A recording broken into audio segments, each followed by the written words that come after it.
right, we got Tom here filing these guys up, and check this out. Man, you're a master at that, I swear to God.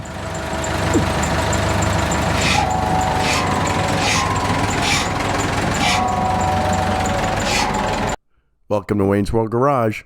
We're at the Sawmill. But before we start sawing, we've got a little bit of maintenance to do here.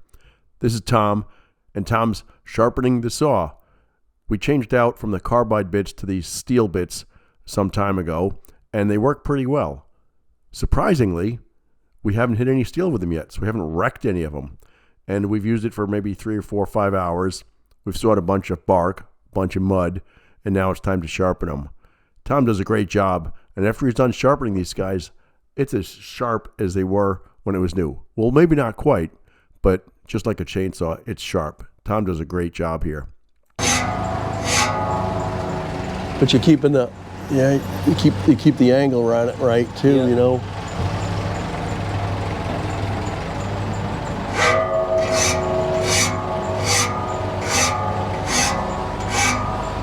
Nice. As some of you may recall, we've been sawing some pine logs, which we normally don't do. And my gosh, there's a lot of sap on the pine logs, and the sap sticks to the side of the saw when you take it off. We had a little bit of brake clean. We used some of that, paper towels. A rag would have done a whole lot better. But here George and I are cleaning the saw. We don't polish it quite like John does at FricknJeep, but it'll do pretty well when we're finished. Now this isn't the best video. We're looking at Alan's legs and Tom's legs. But what they're doing, we had run an extension cord over to our log roller, and that's not the best thing to do. So Tom's rewiring it. He's a master electrician actually by trade, I think. Well, maybe not quite. Regardless, we're putting an outlet in up top so the winch can connect to the 110 volts without using this big extension cord. Matt's there supervising, and they'll get it done. And then we can finally start sawing some logs.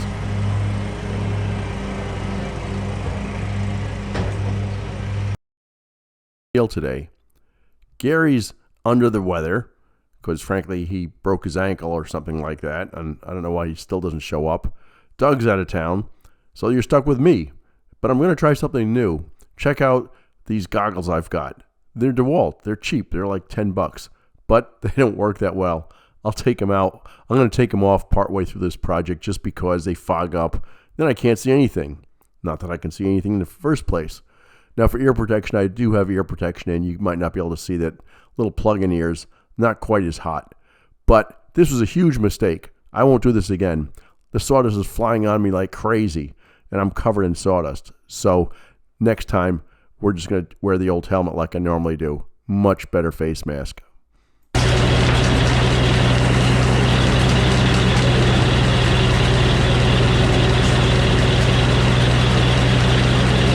The nice thing is about these little logs is 2 guys can roll them relatively easy. We don't need to use a log roller, although we would if we had to. So Al and I are turning this guy over. Of course, we want to put the flat side to the bottom. They're 17 foot long. It's not huge. It's maybe 16-inch diameter. But what we're trying to do is we're trying to get some 2x4s and 2x6s for Ranger Jeff. And that's what we're doing today. And we'll get these guys sawed up. The efficiency is not 100% because we can afford to lose a little bit. So you'll see, we're just going to square this guy up, get some cants out of it, and see how quickly we can saw these boards.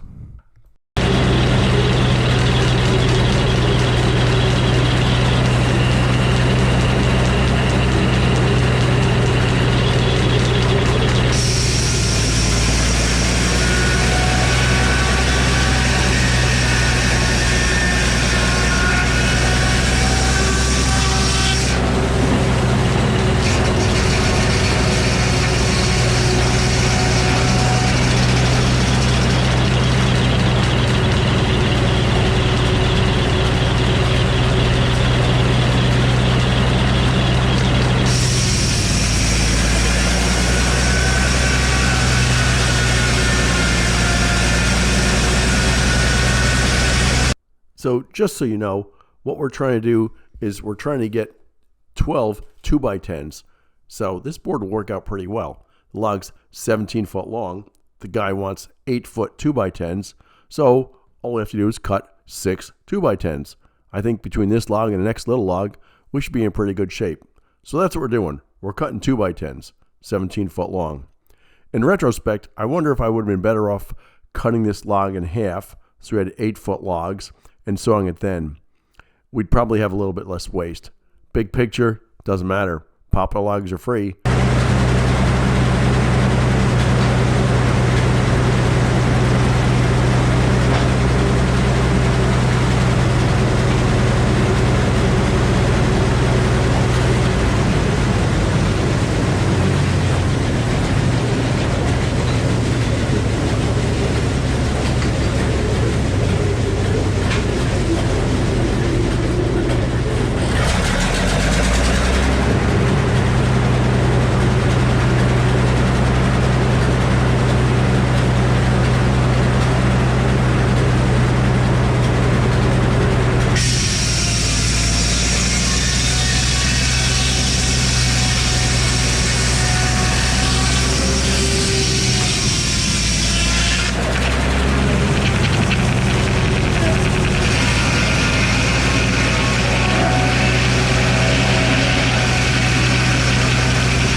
The nice thing about these logs is 2 guys can roll them around and move them pretty easily. You can see we just push them forward.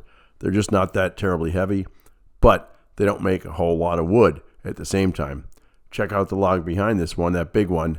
You'll see in the next video, that one is a struggle, and we struggle with it a lot with this 48-inch saw.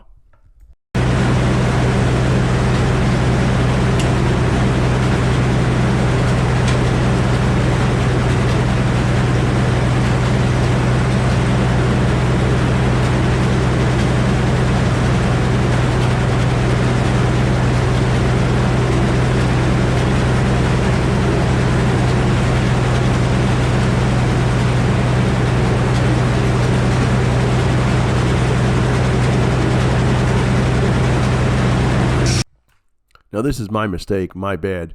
This doesn't look like I'm cutting too big of a slab off, but the slab gets bigger and bigger and bigger towards the end, which means I wasted a bunch of this log. And more importantly, the guys doing the offload, and I think it's Matt or Pete here, they have to try and cut this big guy now and take care of him. So in the future, what I probably should have done is make 17-foot logs into 8-foot logs, and that way we'll have a lot less waste. There's also a kick out on the knees. If I used the kick out, we could have straightened this guy out. But the bottom line is the butt of the log is a little bit different. Now, what did you see here? I just hit the cutoff switch in this thing because this log twisted a little bit, and we didn't want to run it back through the saw when it was twisted. So we'll straighten it out, and we'll be a little bit more careful. That's all right. So let's... we could rotate it down. You might be able to... Oh, rotate it down your end. Yeah. Yeah, that's a good idea. Okay, let us get this other one out. Yeah. Sorry it's so big. It didn't realize it got so fat down the bottom end, you know?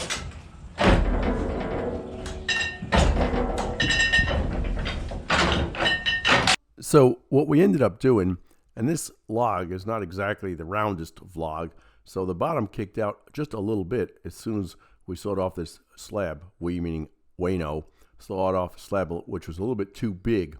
So turn the saw off so everything is safe, and then just rotate the log around where it is. There's no reason we can't do that.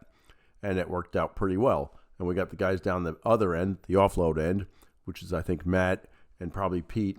We'll spin this guy down, put the flat side down the bottom, and make life easy. Maybe they should rotate it more often actually and do that more often.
We're also trying to get some 2x4s, 8 foot long. We got 16-foot logs, and the guy's looking for at least a dozen 2x4s. We'll probably give him 2 dozen 2x4s. So what I'm going to do is I've got this nice cant, and I can cut it right in half, and then we'll be able to chop off lots of 2x4s. So you'll see, we'll finish this guy off, cut the cant exactly in half, and then we'll cut 2 cants at the same time to cut the 2x4s. It works out really well, and it's really efficient. It's a good way of doing it, in my opinion at least.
So remember, this is poplar, and these cants are not that heavy. They're 17 foot long, but it doesn't take a lot of effort for the geezers to stack one on top of the other. And now, when we're sawing these logs, it goes pretty quickly. Although, you'll see these wiggle a little bit at the beginning and at the end because it's probably 3 foot of overhang. This is why, like John at FricknJeep has like 8 knees in his carriages, so he doesn't have that problem. We could use some more knees, but how often do we cut things that are this big?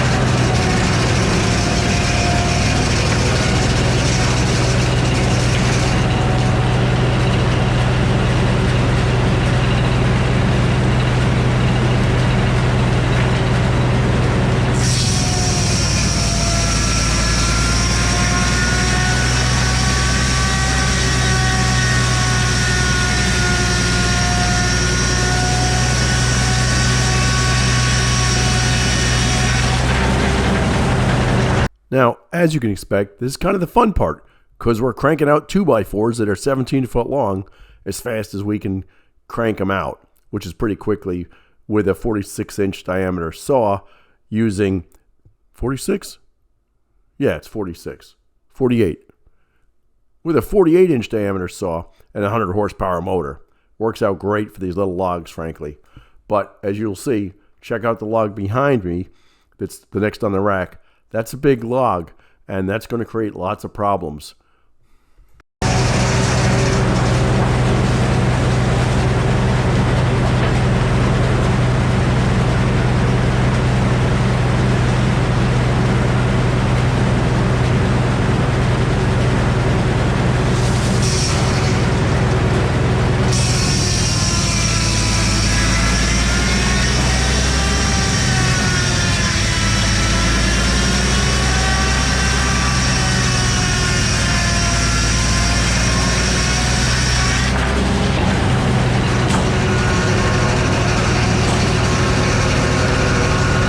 Now what we're doing here, I've got one cant stacked on top of the other, and you can imagine not a whole lot of room. These could split basically or fall apart where I've got them stacked, and I don't want that to happen. We'll be conservative. We got plenty of time. Time is on our hand. We don't make any more or any less money because we're all volunteers. So we'll take one of the cants off and we'll saw that a couple seconds later. And that'll be the safest way to doing it.